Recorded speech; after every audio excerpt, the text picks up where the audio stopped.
Our next speaker is Erin Kelly, hepatologist from Ottawa, and she's going to talk to us about an area that's really quite fascinating. And I'm looking forward to her talk because this is an area that pretty much every patient that I see asks me about this. It's always about vitamins. What can I take? What supplements can I take?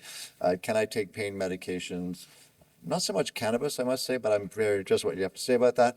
And so I look forward to your talk again. Great. Hi, everyone. Thanks for having me. Thanks, Gail, for helping expand the eastern side of physician speaking here today. So I think this is actually a really difficult task because unlike some of the other things that we're looking at in terms of symptoms, objective markers, the data is a lot more fuzzy in terms of all these other things. So I don't think I have any slides in terms of engagement, so I'll try to engage you the old-fashioned way. Just show of hands who uses some form of supplements as a complementary tool for their disease. So a good amount, probably a third or half of the group. So I think this is really apropos. So this is a pretty broad role. I'm going to try to limit it to stuff that we have a bit more data, recognizing that there's a lot of different types of things out there. And so I really wanted to concentrate on things I could find some objective evidence for. So in terms of, firstly, nutrient deficits in PBC, we know that there's lots of issues in terms of nutrient absorption, fat-soluble vitamin deficiencies, especially as your disease may advance and have cirrhosis, there can be issues in terms of protein absorption and increased metabolism. And so I think it's really important that we look at this. We know a strong link between PBC and bone health, and we know what we put into our bodies is going to impact how our bodies function. So starting firstly in terms of the role of vitamins and supplements in PBC management. So I guess we have some added questions in, so that's wonderful. So just if you could add in, what types of vitamins are you currently taking? So we're seeing a lot of multivitamins, a lot of vitamin D, bravo. And so I think that this is great. So we're gonna talk, actually, I'll maybe cut it off there and we'll just kind of move on. Talking about essential vitamins. So vitamin D, going to be very, very important for managing your health.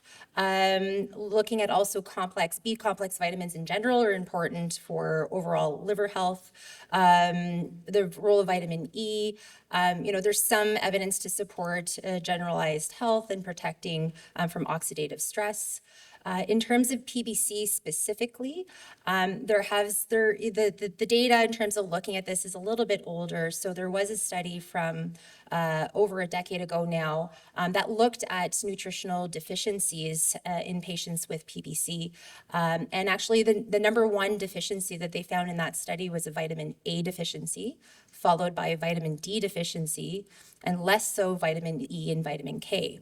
So just in terms of what does that translate to, so vitamin D, we know really important with bone health, risk for osteoporosis, but importantly, vitamin A can actually lead to night blindness. So one of these things that you can actually have impaired seeing in the dark. So really important to be aware of that.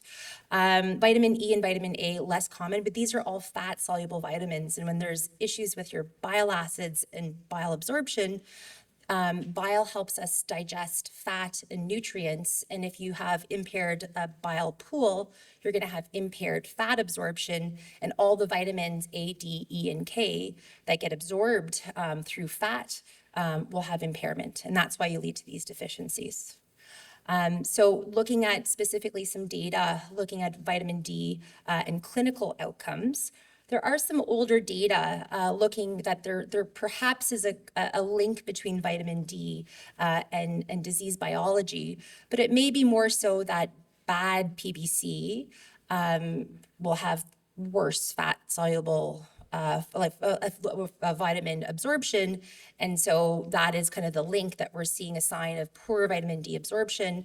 is related to bad disease because you have issues with absorption and bile acids.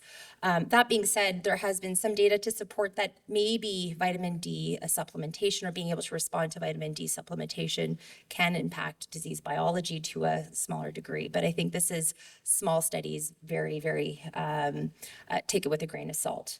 In terms of adequate levels, so it is something that can be tested. And so something to speak with your practitioners in terms of periodically having bone vitamin D testing and or at least some of the bone tests as well, which we'll talk about in a second.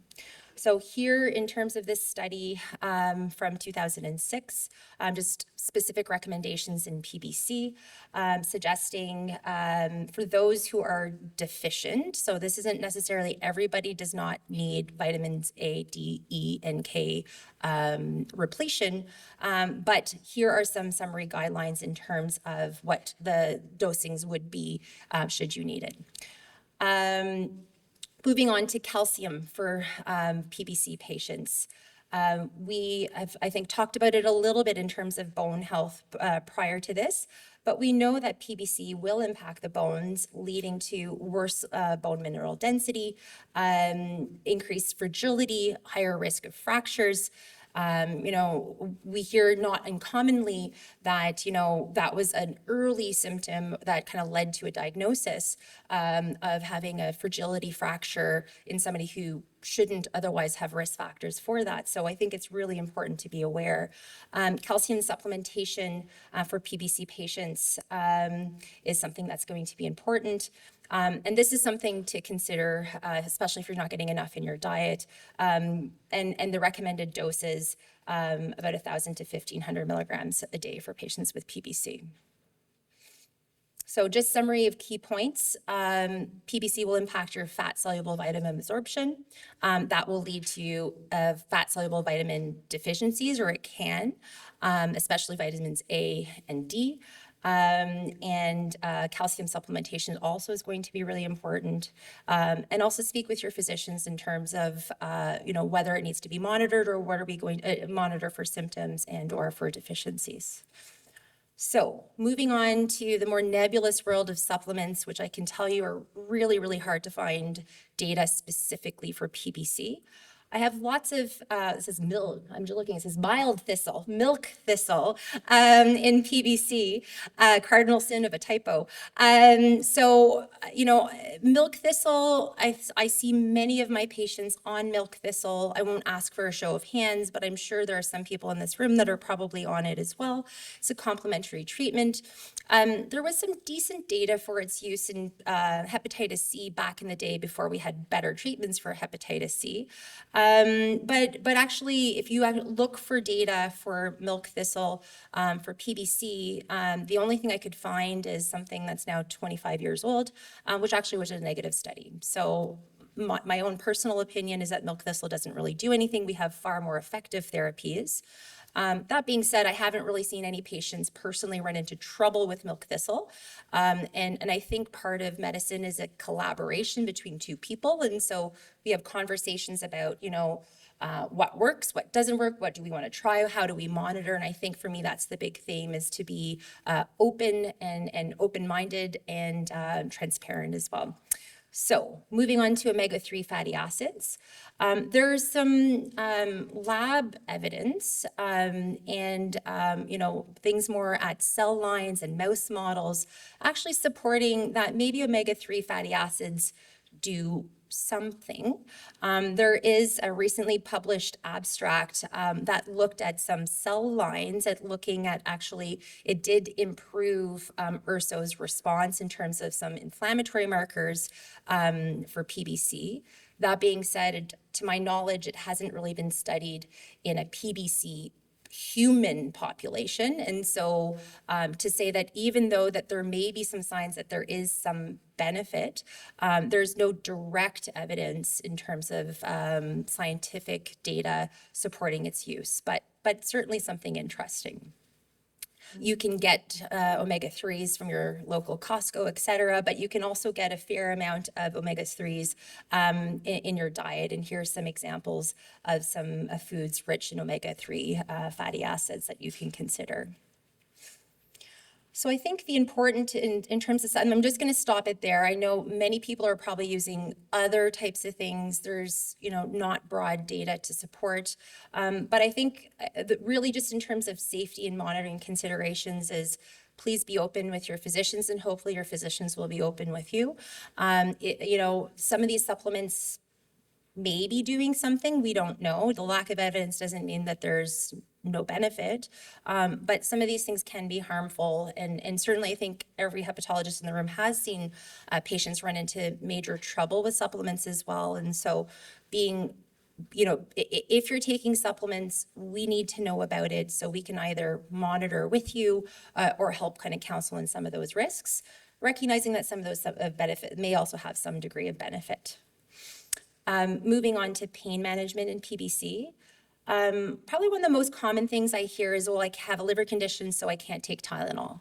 And in fact, low-dose Tylenol is probably the safest thing if you have mild pain. And we know you could be a day away from a liver transplant, and most hepatologists will have no qualms about giving low-dose Tylenol to help treat kind of mild to moderate pain. So as long as you're under that 2,000 milligram threshold in a 24-hour period, especially if you're not having excess alcohol and some of these other things that we know can potentiate hepatotoxicity, it should be fine.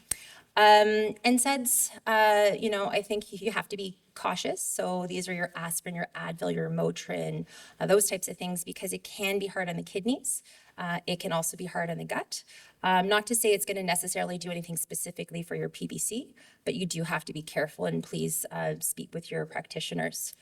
Opiates, I'm not personally an opiate provider. We know that there's lots of issues kind of in the long term. That being said, some people have no other choice. And so I think something to consider for the appropriate reasons with cautious monitoring. But I think it's also important to kind of highlight alternative pain relief methods. We know that we've talked a lot about exercise, some mindfulness, but also physical therapy and acupuncture. So trying to deal with the root cause as opposed to necessarily just medicines to help mask the pain. Moving on to cannabis and PBC. You can probably guess that there isn't a lot of specific data to PBC, but we'll talk about it. And so here's a question. Have you used cannabis for PBC relief? It'll be a yes or no, so all the anonymized won't be tied to you. Okay.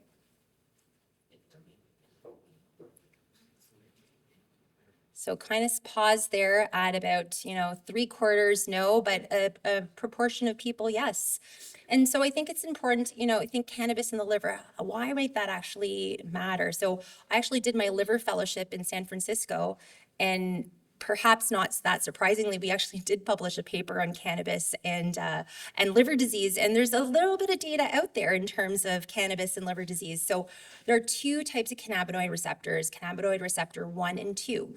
Cannabinoid receptor 1 can actually has been shown to promote liver fibrosis, whereas cannabinoid receptor 2 actually has been shown possibly to be an antifibrotic. So there actually is some thought that maybe it could do something to your liver. That being said, we also know that cannabinoids can impact the brain, and so there's some possibility that this can actually help with many of the symptoms for PBC specifically. And so not a ton of data out there, but, there's some, case reports and some, just narrative reviews talking about cannabis use for liver disease in general. In those, there is a small group of PBC patients that were represented, but there's some data to support that it can be used as an adjunct for chronic pain, fatigue for some. There is some very loose data looking at pruritus or anxiety or sleep issues, but I think it's important also to mention within cannabis, there's a variety of different things, and it's more the CBD, which is the one that doesn't really cause the altered mental status that is probably thought to be safer. So if you are using cannabis, I'd strongly encourage you to speak with your physician. Because I think the other thing to mention is if you're using it for symptoms, what are those symptoms? Should we be looking at something else? Should we be investigating for other causes? Because we know that PBC also comes with all the other stuff, and there could be another diagnosis. In terms of the summary guidance for cannabis and PBC, but something to think, I think when it comes to liver disease, it's start low and go slow. So if that is something that you're thinking about doing, please do it with advice from other people. And probably a more CBD based as opposed to the other THC base is best. If you have more advanced liver disease, cirrhosis with complications or a history of encephalopathy, I think that would be a lot more at risk because there's a lot less data. But certainly, I think it's a really interesting area that should be explored further. So lastly, just a few other miscellaneous that was on kind of the list of task. Safety of vaccination. So bottom line, if you're not immunosuppressed from a coexisting condition, vaccinations are safe for patients with PBC. So these are some data that's out there in terms of specific vaccinations, but in general, you're not really immunosuppressed with PBC alone, but you may have coexisting conditions or medications that you're on that do put you at a risk. So speak with your physicians about that. Biologics. So some of you may have other rheumatologic conditions and may be on a biologic. Biologics don't really work specifically for PBC, or at least not ones that have been developed yet. But you may be on it for other reasons, and for the most part, it would be considered to be safe. But your treater, your rheumatologist, what have you, should definitely know about your PBC diagnosis so they can take that into consideration. And then just in terms of some general summary, in terms of biologic uses that you can kind of take a look here, but basically safe. So just in conclusions, I think what I hopefully kind of addressed is some of the more data-driven areas of supplements and additional use. I think there's really good evidence for monitoring and supplementing where appropriate for the fat-soluble vitamin deficiencies, calcium supplementation. But I think there's also an unsort of tapped area to look more in terms of addressing many more of those other symptoms that can be impacting quality of life. And perhaps there may be some specific supplements that will be able to address that in conjunction with the conventional allopathic medicine. Thank you all.